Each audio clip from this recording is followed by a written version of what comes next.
Al-Munawi berkata rahimahullah, keistimewaan Uthman adalah rasa malunya. Rasa malu merupakan sifat yang lahir dari pegangungan kepada siapa yang dilihatnya, dan dia memang memiliki kedudukan agung disertai kekurangan yang dirasakan seseorang pada dirinya, seperti pengagungan Uthman bin Affan kepada Allah Ta'ala mendominasi dirinya, dan dia melihat dirinya sendiri dengan mata kekurangan dan keterbatasan. Keduanya termasuk sifat mulia hamba-hamba yang dekat dengan Allah, sehingga kedudukan Uthman bin Affan meningkat karena itu.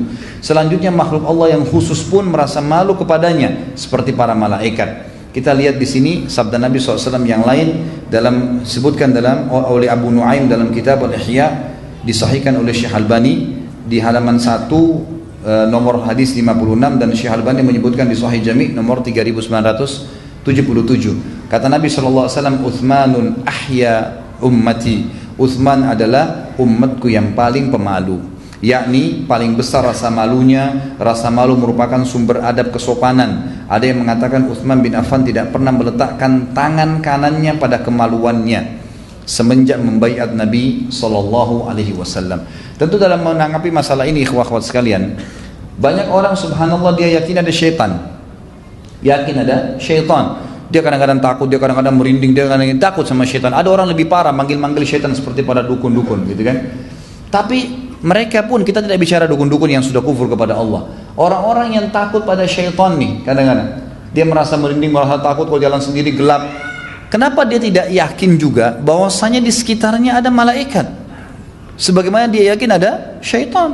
Kalau dia yakin ada syaitan tidak kelihatan, maka pasti malaikat lebih pantas diimani adanya. Dan ada Raqib dan Atid, ada malaikat yang menjaga, ada Allah Azza wa Jal yang senantiasa mengawasi dia. Bagaimana anda bisa takut dengan syaitan yang dia lebih hina daripada manusia? Apa kata Nabi SAW kepada para malaikat ini? Dalam bab imam kepada malaikat ada sendiri ya. Dalam hadis sahih riwayat Imam Ahmad, kata Nabi SAW, malulah kalian kepada malaikat yang tidak berpisah dengan kalian kecuali kalian sedang di tempat buang hajat atau sedang berhubungan biologis, gitu kan? Jadi kalau kita sedang di WC, maaf, a'azzakumullah, ini a'azzakumullah artinya semoga Allah muliakan kalian, gitu kan?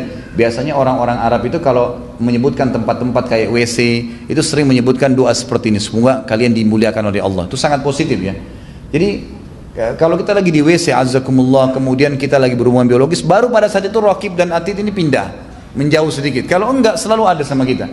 Maka bagaimana orang tidak malu, telanjang sembarangan, mengucapkan kata-kata sembarangan, mencuri seakan-akan orang tidak ada yang lihat? Bagaimana bisa? Enggak malu dengan malaikat ini?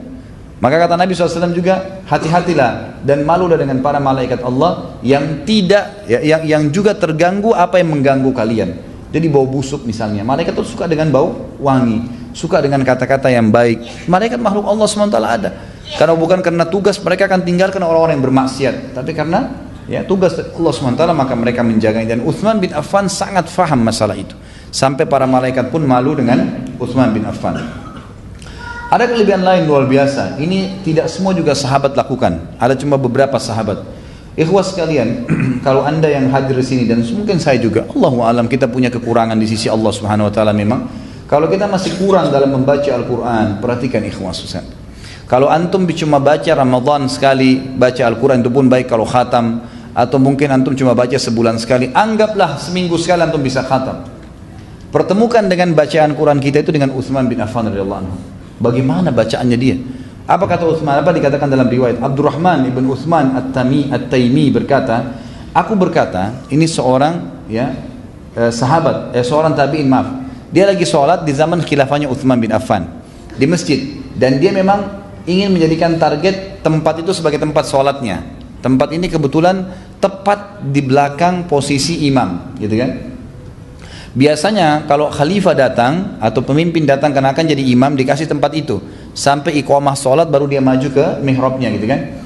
Maka dia bilang saya ingin mendapatkan posisi itu, ya, karena posisi orang di belakang imam ini ada fadilah sendiri ya. Dia siap untuk menggantikan imam, harus orang yang paling benar bacaannya. Dia kebetulan hafal Quran.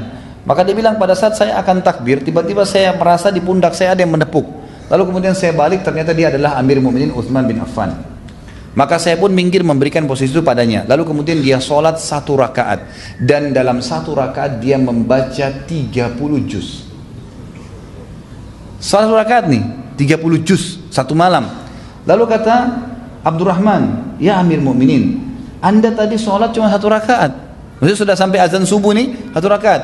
Kata Uthman apa? Iya, itu witir saya. Witirnya 30 juz baca Al-Quran. Bagaimana sholat malamnya itu? Ini betul-betul riwayat sahih disebutkan. Jadi dia mengatakan benar, itu adalah sholat witirku. Maksudnya adalah 1 rakaat witir dikhatam dengan 30 juz Al-Quran. Ini luar biasa nih. Kata sebagian ulama, hikmah daripada yang kita bisa ambil daripada perbuatan Uthman adalah Allah Azza wa Jalla memberkahi perilaku seorang mukmin.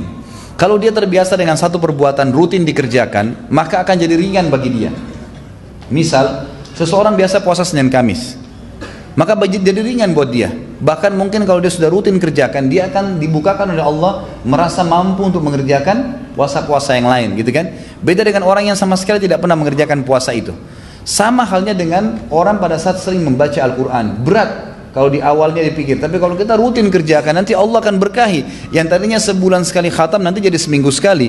Mungkin 2 minggu sekali dulu, mungkin seminggu sekali. Bukan mustahil bersama dengan Uthman bin Affan. Bayangkan satu malam ikhwah, bayangkan kalau kita sholat dari habis isya saja misalnya, anggap 8 jam. 8 jam itu kalau dilihat juga 30 juz, itu seberapa banyak kita harus baca dalam 1 jam, gitu kan? Banyak sekali. Tapi kata para ulama, Allah subhanahu wa ta'ala memberkahi hidupnya Uthman, sehingga bukan cuma seluruh sholat malam 30 juz, dia baca witir 1 rakaat dengan juz. Kalau kita 30 juz, kalau kita biasa baca cuma qul huwallahu ahad saja, itu pun luar biasa cepatnya, gitu kan? Ya, ini 30 juz dibaca dengan ya 1 witir, 1 rakaat witir terakhir. Sulaiman bin Yasar berkata, rahimahullah, seorang ulama tabi'in yang lain, Uthman bin Affan berdiri sholat setelah isya, lalu dia membaca Al-Quran seluruhnya dalam 1 rakaat. Dia tidak sholat sebelumnya dan setelahnya. Artinya ini sudah sholat witirnya. Ini adalah sholat witirnya. Nanti ini dalam kisah Sulaiman bin Yasar disebutkan, ini disebutkan dalam riwayat sahih oleh Ibnu Mubarak, Ibnu Sa'ad dan Ibnu Asakir. Jadi Uthman bin Affan ini habis isya selalu sholat witir. Beliau tutup sholat witir tersebut dengan 30 rakaat. Nanti beliau bangun malam, beliau sholat tahajud lagi. Tapi tidak diukil kepada kita tentang sholat tahajudnya. Berarti dia menyelesaikan 30 juz bukan sampai subuh, bukan. Hanya habis isya sampai selesai 30 juz. Dia istirahat lalu nanti dia bangun lagi sholat tahajud. Ini riwayat yang luar biasa dari Sulaiman bin Yasar rahimahullah. Uthman bin Affan radhiyallahu anhu membaca Al-Quran dalam 1 rakaat, kemudian dia mengerjakan sholat witir dengannya. Ibnu Sirin rahimahullah, ulama tabi'in yang masyhur, Muhammad bin Sirin, ahli ta'wilnya tabi'in, berkata, istri Uthman bin Affan berkata ketika Uthman terbunuh, kalian telah membunuhnya, sesungguhnya dia benar-benar menghidupkan malamnya, setiap malamnya dengan seluruh Al-Quran dalam 1 rakaat. Ini pengakuan daripada istrinya Uthman bin Affan. Al-Hafidh Ibnu Katsir rahimahullah berkata, pemilik tafsir Ibnu Katsir ya, telah diriwayatkan dari beberapa jalan bahwasanya Uthman bin Affan mengerjakan sholat dengan membaca Al-Quran seluruhnya dalam 1 rakaat di sisi Hajar Aswad pada musim haji. Kebiasaan Uthman adalah membacanya dengan cepat. Oleh karena itu kami meriwayatkan dari Ibnu Umar bahwasanya dia berkata, Ibnu Umar radhiyallahu anhu berkata, firman Allah dalam surah Az-Zumar ayat 9, A'udzu billahi minasyaitonir rajim, amman huwa qanitun ana al-laili sajidan wa qa'ima yahdharul akhirata wa yarju rahmata rabbi qul hal yastawi alladhina ya'lamuna wal ladhina la ya'lamun innama yatadhakkaru ulul albab. Apakah kamu orang-orang musyrik yang lebih beruntung, ataukah orang-orang yang beribadah pada waktu malam dengan sujud dan berdiri karena takut kepada azab akhirat dan mengharapkan rahmat Rabbnya? Katakanlah, apakah sama orang-orang yang mengetahui dengan orang yang tidak mengetahui? Sebenarnya hanya orang yang berakal saja, orang yang berakal sehat saja, kata Allah, yang dapat menerima pelajaran. Kata Abdullah bin Umar, ayat ini yang Allah tujukan adalah Uthman bin Affan radhiyallahu anhu. Jadi ayat ini turun kepada beliau, menantang seluruh orang kafir Quraisy yang membenci muslimin dan mengatakan satu orang saja, seperti itu Allah mengatakan, satu orang dari muslimin, Uthman bin Affan, yang membaca Al-Quran semalam suntuk jauh lebih baik daripada kalian wahai orang-orang musyrik, dan itu hanya akan difahami bagi orang-orang yang sehat akal fikirannya. Hasan ibn Thabit radhiyallahu anhu, sahabat Nabi, berkata tentang Uthman bin Affan, mereka membunuh orang yang beruban yang padanya terlihat tanda-tanda sujud. Dia menghabiskan malam dengan bertasbih dan membaca Al-Quran.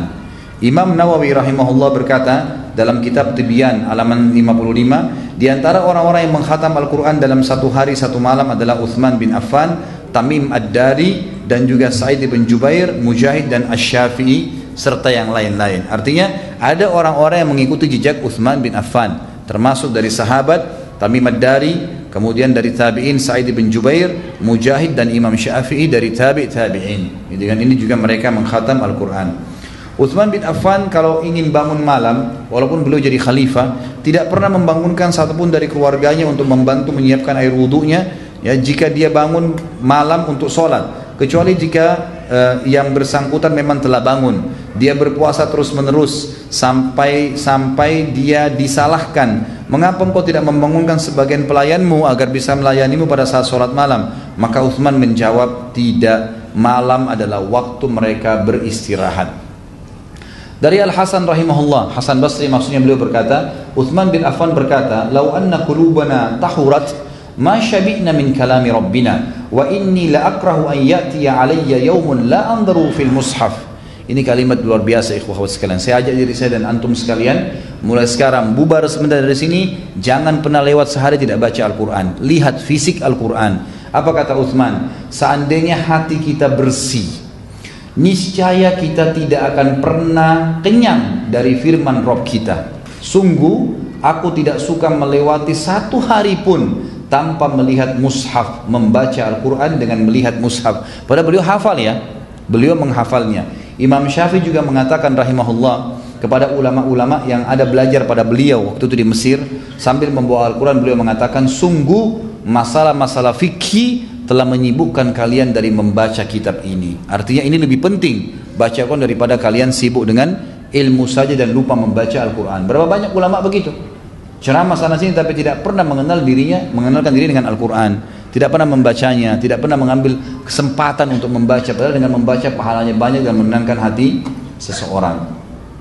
Dikatakan dalam riwayat di dalam kitab Bidayah wan Nihayah, bukunya Ibnu Hajar, beliau mengatakan tidaklah Utsman terbunuh kecuali mushaf Quran yang beliau punya sobek karena sering dilihat dan sering dipegang, seperti itu. Utsman terbunuh juga sedangkan mushaf berada di pangkuannya pada saat dibunuh oleh orang-orang Khawarij, bagaimana akan kita jelaskan nanti. Ibnu Abbas menukil kepada kita pada sana Abu Bakar telah terjadi kekeringan yang panjang. Ini tambahan tentang fadilah Utsman bin Affan. Penulis-penulis di sini perniagaan yang menguntungkan bersama Allah Ta'ala. Ibnu Abbas berkata radhiyallahu anhu bahwasanya di zaman Abu Bakar menjadi khalifah telah terjadi kekeringan yang panjang. Maka khalifah berkata kepada mereka, insya Allah kalian tidak akan mendapatkan hari esok kecuali kemudahan dari Allah sudah datang. Maka besoknya datanglah kafilah Utsman bin Affan dari luar, dari negeri Syam. Lalu orang-orang Yahudi dan munafikin menyambut Utsman di pintu gerbang kota Madinah. Lalu berkata kepada mereka, wahai Utsman, berapa kau akan jual daganganmu ini? Kami akan beli semuanya. Yang pada saat itu kaum muslimin memang lagi ditimpa kesusahan. Orang-orang Yahudi dan orang munafik ini di pasar Madinah sengaja menaikkan harga kalau kaum muslimin yang mau beli. Kalau selain muslimin maka diberikan murah. Kalau orang munafik atau orang Yahudi yang belanja gitu.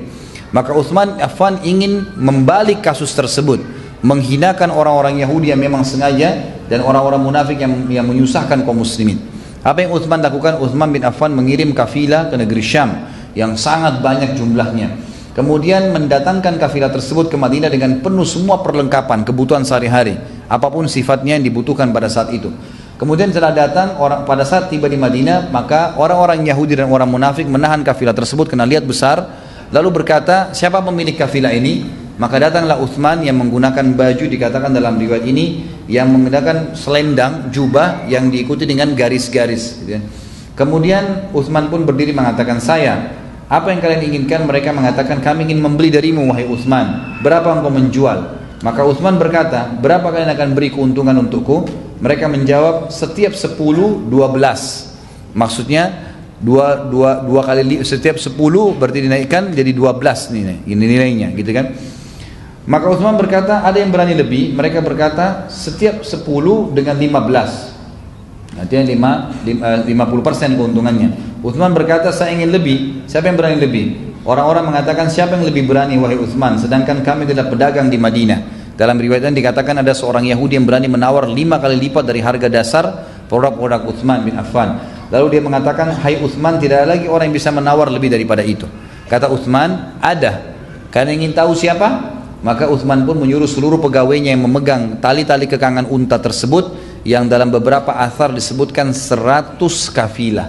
Satu kafilah bisa terdiri dari 3 ekor unta minimal, berarti 3.000 ekor unta. Satu unta bisa mengangkat minimal berat 60 kilo kanan, 60 kilo kiri. Paling berat 150 kilo kanan, 150 kilo kiri, berarti 300 kilo. Satu unta, kalau kali 3.000 unta, berapa ton? Kalau antum punya mobil pick up, ya kan, kemudian diisi dengan barang dagangan, sayur-sayuran kah, buah-buahan kah, apa saja, ya mungkin kita dagang, memiliki 3.000 mobil pick up, beli barang dagangan dari Bandung misalnya, atau dari Jakarta mau dibawa ke Bandung, belum masuk di Bandung sudah ditahan sama pedagang-pedagang Bandung. Apa yang mereka bilang? Udah nggak usah repot-repot jual di pasar, berapa kau jual, kita ingin beli. Lalu antum negosiasi, berapa mau dibeli? Baik, semua produk ini saya tambah 2 kali lipat harganya, misalnya modal 5.000 jadi 15.000. Utsman bilang saya ingin lebih. Baik, sampai 5 kali lipat. Jadi kalau modal 5.000 jadi 35.000, ya, jadi 30.000 misalnya, atau 25.000. Dia beli. Utsman ingin beli. Dia bilang saya ingin lebih. Maka orang Yahudi yang menawarkan mengatakan, wahai Utsman, kau gila, siapa yang mau beli lebih daripada itu? Kata Utsman, ada. Mau tahu? Disuruh pegawai-pegawainya yang pegang tali kekangan. Kalau kita sekarang mungkin supir pick up tadi, contoh saja. Lalu manggil semua muslimin. Satu kota Bandung dipanggil, ini satu kota Madinah dipanggil. Lalu kata Utsman bin Affan di depan orang Yahudi yang memang Utsman ingin menghinakan mereka dan menjelaskan tentang kemuliaan Islam yang tadinya sengaja menaikkan harga untuk muslimin. Dia mengatakan, wahai muslimin, saksikanlah ini semua wakaf buat kalian. 3.000 mobil pick up tadi semua dibagi cuma-cuma. Orang berebut 3.000 ekor unta, orang berebut semua sampai habis. Dan dalam asar ini dikatakan bahwasanya seluruh penduduk Madinah dari muslimin selama sebulan tidak butuh lagi belanja di pasar. Sebulan. Apa yang terjadi? Orang-orang Yahudi sama orang munafik gak ada yang beli. Harga pasarnya jatuh kembali. Gitu kan? Akhirnya mereka niatkan buruk, tertanggulangi dengan itu, dan Utsman bin Affan sekaligus memperkaya dirinya dengan mendapatkan pahala dari 3.000 ekor unta tadi. Ini suatu perbuatan yang luar biasa. Maka Utsman bin Affan pun balik ke arah mereka sambil berkata, apakah kalian mau tahu siapa yang beli lebih daripada kalian? Yahudi tadi itu bilang, hai Utsman, siapa lagi yang mau beli? Semuanya kau sudah bagi-bagi, gitu kan? Siapa lagi akan beli? Kata dia, Allah Azza wa Jal membeli dari saya 10 kali lipat daripada apa yang kalian beli, gitu kan? Jadi ini Allah Subhanahu wa taala membayarnya. Bayangkan ya bagaimana cintanya Utsman bin Affan dengan infak itu. Dan ulama mengatakan ini rahasia kenapa Utsman bin Affan menjadi kaya raya, karena rajin berinfak, dan yang diinfakkan itu tidak setengah-setengah. Memang betul-betul diberikan di jalan Allah Subhanahu wa taala semaksimal mungkin apa yang dia bisa berikan. Baik, kita masuk sekarang ke khilafahnya Utsman bin Affan. Ya. Beliau menjadi khalifah tentu setelah meninggalnya Umar bin Khattab, dan pada saat akhir kisah Umar bin Khattab sudah saya ceritakan bagaimana proses dia menjadi khalifah radhiyallahu anhu. Umar bin Khattab pada saat sudah ditusuk oleh Abu Lu'lu', beliau sempat merasa khawatir muslimin nanti kalau dia meninggal tidak punya pemimpin, maka beliau mengumpulkan 6 orang sahabat yang tersisa dari yang hidup, dari yang dijamin masuk surga. Utsman bin Affan, Ali bin Abi Thalib, Talha, Zubair, Abdurrahman. Ali bin Abi Thalib nanti akan kita sebutkan dalam bahasan insyaallah kalau Allah mudahin di bulan depan lagi. Masalah beliau khalifah yang keempat, itu beliau memang pernah Nabi SAW waktu di perang Khaybar menyebutkan apa? Saya akan berikan bendera besok kepada orang yang mencintai Allah dan Rasulnya, dan Allah dan Rasul mencintai dia, maka diberikan bendera kepada Ali radhiyallahu anhu. Jadi ini fadilah yang terlewat atau terlebihkan dari 2 sahabat ini. Setelah 2 orang ini, ternyata dari Ali dan Utsman memiliki kelebihan. Hadis yang lain bahwasanya malaikat malu dengan Utsman bin Affan, gitu kan? Maka ditunjuklah Utsman. Mereka semua berkata 5 orang ini nggak bisa lagi kau ngelak Utsman, kau yang jadi khalifah. Dibuka pintu keluar, Umar tanya, siapa? Utsman. Alhamdulillah, kata Umar, gitu kan, saya akan mati dalam kondisi tenang. Berapa hari kemudian dia mati, lalu Utsman menjadi khalifah. Ini rahasia kenapa Utsman menjadi khalifah tentunya. Baik, pada saat itu Utsman bin Affan menjadi khalifah. Yang ditulis oleh penulis tentu ini tentang khilafahnya Utsman cukup panjang, ekspansi yang luas, gitu kan. Tapi di sini poin-poin yang disebutkan oleh beliau adalah ketika khilafah dipegang oleh Utsman bin Affan, dia membuka Armenia dan Kaukaz. Ini wilayah-wilayah tersisa di wilayah Rusia. Utsman mendukung kaum muslimin dan menjadikan mereka membuka Khurasan, Karman, Sijistan, Kubrus, dan banyak wilayah dari Afrika. Perlu teman-teman tahu ya, sudah tahu ulama-ulama hadis kita ya, yang 6 tahu nggak? Bukhari, Muslim, Abu Dawud, Tirmidzi, Ibnu Majah, Nasai. Saya ingin tanya, dari mana mereka ini, tahu nggak? Dari wilayah mana mereka 6 orang ini? Dari Jazirah Arab kah? Dari Khurasan. Ini 6 orang ini perawi hadis. Imam Bukhari dari Rusia, Imam Muslim dari Nisabur juga di Rusia, gitu kan? Abu Dawud, Tirmidzi, Ibnu Majah, Nasai ini dari wilayah Khurasan, Irak dan Iran. Itu semua setelah ekspansi Islam di zaman Umar dan Utsman bin Affan radhiyallahu anhuma. Begitu Islam masuk ke sana, mereka masuk Islam, ternyata ulama muslimin muncul dari mereka. Utsman bin Affan pada saat jadi khalifah yang paling pertama membentuk pasukan jihad lalu mengekspansi wilayah-wilayah pada saat itu. Maka tersebarlah Islam di muka bumi ini dan tersebarlah kemakmuran. Perhatikan kata Hasan Basri rahimahullah, seorang ulama tabi'in yang masyhur yang tidak tercoreng kehormatannya. Betul-betul orang muji dia gitu. Dia berkata, telah menceritakan kemakmuran dan kenyamanan hidup yang dienyam oleh masyarakat pada zaman Utsman Dzun Nurain. Rakyat dinaungi oleh ketenangan dan ketentraman. Al-Hasan rahimahullah berkata, aku melihat dengan mata kepalaku sendiri penyeru Utsman bin Affan yang berkata, wahai manusia, berkumpullah untuk mengambil hak-hak kalian. Maka orang-orang pun datang dan mengambil secara melimpah. Jadi semuanya dipanggil. Setiap hari selalu Utsman bin Affan penyuruhnya datang ke seluruh wilayah umat Islam, dibagi-bagiin haknya kaum muslimin. Lalu kadang saya juga melihat orang penyuruh Utsman berkata, wahai manusia, ambillah rezeki kalian. Maka mereka datang dan mengambilnya. Mereka diberi dengan melimpah dan merata. Sungguh kedua telingaku, kata Hasan Basri, demi Allah mendengarnya dengan seru. Seseorang penyeru berkata, berkumpullah untuk mengambil pakaian kalian. Sampai pakaian muslimin pun disiapkan oleh Utsman bin Affan radhiyallahu anhu. Maka mereka mengambil jubah-jubah yang panjang dan mahal. Penyuruh Utsman juga berkata, berkumpullah untuk menerima pemberian madu dan mentega. Jadi semua dibagikan oleh Utsman bin Affan radhiyallahu anhu. Hal yang paling mendasar yang terjadi zaman Utsman pada saat zaman khilafahnya selain ekspansi Islam, tentu di sini ada beberapa hal yang dikerjakan oleh Utsman tapi mungkin tidak terbahas semuanya, ya. Adalah pengumpulan Al-Quran di zaman Utsman bin Affan, pengumpulan Al-Quran. Jadi sebelum Utsman bin Affan radhiyallahu anhu, Al-Quran itu masih di atas batang-batang kurma, ditulis di pelapa-pelapa kurma, di tulang-tulang unta, di kulit-kulit unta, kulit kambing, masih tertulis seperti itulah. Sahabat pun ada yang menulis di situ. Kadang-kadang ada wahyu yang turun juga di beberapa benda-benda seperti ini. Di zaman Umar bin Khattab waktu meninggal, dikumpullah semua itu, ditaruh di rumahnya Hafsah, anak Umar bin Khattab radhiyallahu anhum ajma'in, istri Nabi SAW. Nah, sampai zaman Utsman pun masih sama. Tapi zaman Utsman ada yang terjadi setelah ekspansi Islam yang luas tadi, ternyata dengan banyaknya dialek-dialek, ya, seperti orang Persia punya dialek bahasa Persia, Afrika punya dialek bahasa Afrika, gitu kan. Dan perlu kita tahu juga, beberapa teman-teman sejarawan Indonesia sempat mengangkat di zaman Utsman bin Affan ini Islam sudah sampai ke Aceh.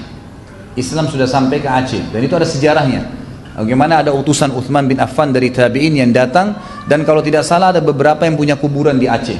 Saya pernah melihat beberapa gambar fotonya, itu memang ada faktanya, dan itu dalam sejarah Islam Indonesia ada, sejarah Islam Indonesia. Kalau tidak salah pernah diangkat oleh majalah Sabini juga masalah itu beberapa tahun yang lalu, ya. Pada saat diceritakan tentang bagaimana Islam masuk Indonesia, tapi yang saya tahunya memang Islam itu sudah sampai di Indonesia pada zaman Utsman bin Affan radhiyallahu anhu. Jadi ini keliru kalau sejarah mengatakan masuknya dulu baru-baru saja, baru berapa ratus tahun yang lalu. Tidak, Islam masuk di sini sudah dari dulu. Dari zaman memang Utsman bin Affan, berarti masih tahun 30-an Hijriah. Jadi ini memang dari awal-awal Islam masuk. Karena memang seluruh wilayah Persia, kata ulama, Persia itu bisa masuk sampai mendekati Asia Tenggara. Jadi Asia Tenggara kan mulai dari Filipina, Thailand ke bawah ini, dan itu juga sudah diekspansi oleh tangan-tangan kanan Utsman radhiyallahu anhu. Jadi kita bisa bayangkan Islam menyebar di tangan beliau karena ekspansi Islam, karena ekspansi Islam itu sendiri. Kemudian Al-Quran pada saat itu karena banyaknya orang-orang masuk Islam, dialek-dialek mereka berbeda. Kita dengarkan, ditulis oleh penulis ini, beliau berkata dari Anas bin Malik bahwa Hudzaifah bin Yaman radhiyallahu anhu datang kepada Utsman radhiyallahu anhu, dia ikut dalam berperang bersama orang-orang ke negeri Syam. Jadi waktu itu Utsman bin Affan mengirim pasukan kemana-mana, dan salah satu yang ikut berperang adalah Hudzaifah bin Yaman radhiyallahu anhu. Dan dia sempat berperang sampai ke negeri Syam dan juga ikut ke pasukan yang ekspansi ke Irak untuk membuka Armenia dan Azerbaijan. Ya, ini wilayah di Rusia. Hudzaifah terkejut ya terhadap perbedaan mereka dalam qiraat atau membaca Al-Quran. Jadi pada saat baca Al-Quran dialeknya berbeda-beda gitu. Maka Hudzaifah berkata kepada Utsman, balik ke Madinah segera, lalu berkata, wahai Amir Mukminin, selamatkan umat ini sebelum mereka berselisih dalam Al-Quran seperti orang-orang Yahudi dan Nasrani. Kalau tidak diselamatkan ini bahaya, bisa berubah-ubah nanti Al-Quran. Maka Utsman mengirim kepada Hafsah, ya, binti Umar radhiyallahu anha, ummul mukminin radhiyallahu anhuma, menyampaikan pesan, kirimlah mushaf kepada kami akan menyalinnya pada mushaf-mushaf kemudian mengembalikannya kepadamu. Maka Hafsah pun mengirimnya kepada Utsman. Selanjutnya Utsman memerintahkan Zaid bin Thabit, Abdullah bin Zubair dan Sa'id bin As dan Abdurrahman bin Harith bin Hisham untuk menyalinnya dalam mushaf-mushaf. Maksudnya mushaf ini di atas kulit-kulit, ya. Jadi zaman dulu itu dikatakan mushaf kulit-kulit unta atau kambing yang dikeringkan baru dijadikan seperti buku kayak kita sekarang. Tentu kalau teman-teman Allah mudahkan satu waktu pergi ke Turki, ya, biasanya kalau kita umrah plus Turki itu ada Turki, biasanya kita akan mampir di museum. Di museum itu ada Qur'annya Utsman yang dulu, yang pertama disusun dari kulit unta pada saat itu, yang dikeringkan lalu di clipping kayak kita sekarang, ya. Itu cukup besar Qur'annya pada saat itu. Intinya Utsman bin Affan radhiyallahu anhu mengumpulkan sahabat-sahabat yang dari asli orang Quraisy dan sangat faham bahasa Arab, yang bernama Zaid bin Thabit, Abdullah bin Zubair, Sa'id bin As dan Abdurrahman bin Harith bin Hisham untuk menyalinya dalam mushaf-mushaf. Dan Utsman berkata kepada sahabat-sahabat tersebut, ya, jika kalian berbeda dengan Sa'id bin Thabit, ya, kalau kalian berbeda pendapat dalam bacaan tentang sesuatu dari Al-Quran, maka tulislah dalam bahasa Quraisy karena ia turun dengan bahasa mereka. Maka mereka pun melakukan seperti yang diperintahkan. Setelah penyalinan Utsman memulangkan mushaf kepada Hafsah, dan dia mengirimkan satu mushaf dari apa yang mereka salin ke setiap wilayah. Utsman juga memerintahkan agar mushaf yang lain dibakar. Jadi maksudnya semua yang misal ada ditemukan di wilayah Irak, ternyata ada di sana mushaf yang sudah ditulis sebelumnya, gitu kan? Nah, ini biasanya memunculkan perbedaan bacaan dan dialek. Maka Utsman bin Affan setelah ngumpulin sahabat-sahabat yang mulia ini, mereka lah yang menyusun dalam bahasa Quraisy. Yang kita sekarang baca ini bahasa Quraisy, makanya dikenal dengan Mushaf Utsmani, gitu kan?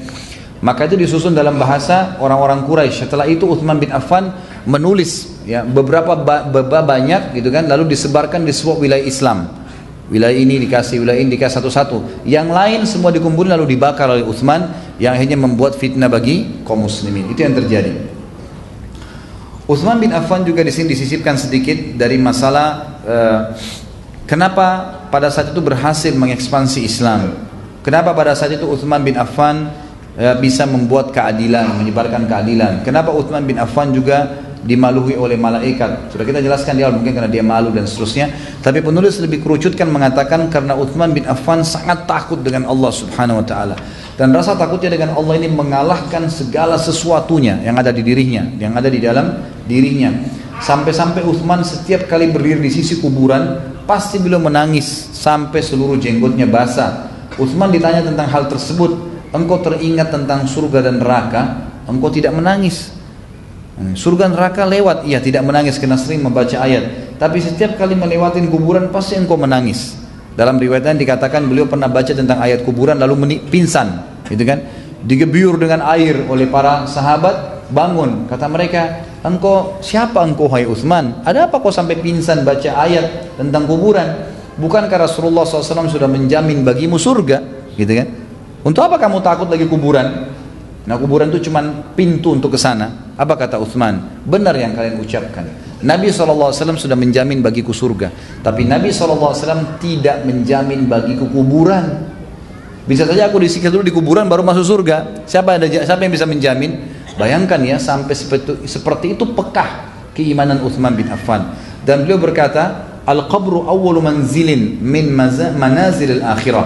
Fa in naja minhu fama ba'dahu aisar. Wa illam yanju fama ba'dahu asyad. Kubur adalah tempat, ketahuilah teman-temanku, kata Utsman bin Affan, kubur adalah tempat persinggahan pertama dari tempat-tempat persinggahan akhirat. Jika seseorang selamat darinya, maka yang setelahnya lebih mudah, maksudnya di akhirat nanti. Dan jika dia tidak selamat darinya, maka setelahnya akan lebih berat daripada itu. Dan beliau selalu mengingatkan orang-orang yang ada di sekitarnya tentang kuburan. Sebab dinukil oleh Imam Tirmidzi nomor hadis 2303, Ibnu Majah 4267, dan Syekh Albani juga mensahihkannya dalam Sahih Ibnu Majah dalam 3461 nomor hadisnya. Uthman berkata, dan aku telah mendengar Rasulullah SAW bersabda, ma ra'aitu mandaran qattun illa wal qabru afwa'u